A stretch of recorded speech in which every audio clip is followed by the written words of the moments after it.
Hi, I'm Manny Hamilton, and I'm here with Adrian Woolley from House of Champions. Today we're going to be doing a little bit of wrestling technique, and I'm just going to throw it to him, let him take us where we're going. Okay. Right.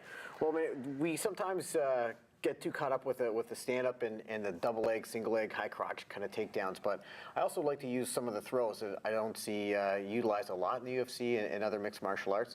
And one of the best ones that I like is the shoulder throw.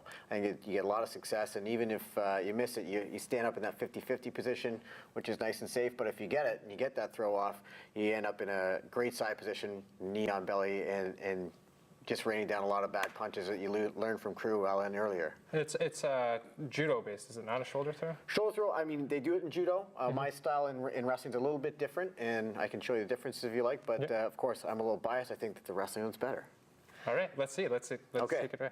So just like in any other normal stance or whatever, I usually wait just either before we get to a clinch, and that power punch is coming in nice and slow. I'd like to see if I can try and catch it a little bit. So as you're dipping here, I'm trapping it with my hook in wrestling. I'm always doing a hook as opposed to trying to grab your arm.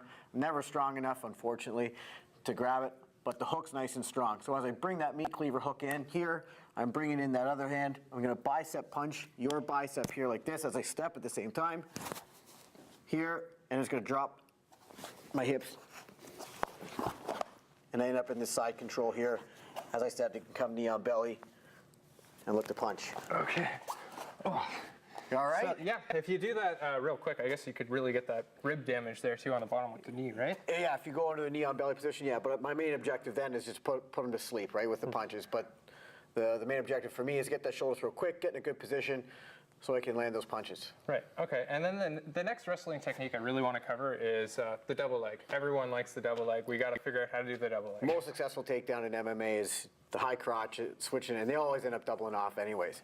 So again, same thing. I want to get myself in a good stance. I always, again, like to wait for that power hand. And the reason I like to wait for that power hand to come is as you're transitioning, if you know how to punch properly, all that weight transfers to the front lead leg. So now that you've made that weight transfer, it's tough for you to pull that leg or sprawl away. Right. So as I see those shoulders starting to turn and you start to twist, that's when I'm dropping. That's when I'm penetrating deep into here, getting my hands nice and deep, looking to pick, and put them down nice and easy. Right. Again, I pick them up. I want it to be nice and pretty on the way up. On the way down in MMA, I want to make it as ugly as possible because I want you to land awkwardly. Right. Right? I still want to end up in a good position of control, but I want you to feel uncomfortable once you've hit the ground. All right, well, thank you very much. That's a great technique. We're just going to sit here and practice it a little more, but if you want to come check it out, you can take Adrian Woolley's wrestling class here at House of Champions. But for now, I'm just going to get back to it. Let's go. Shoulder throw. Here.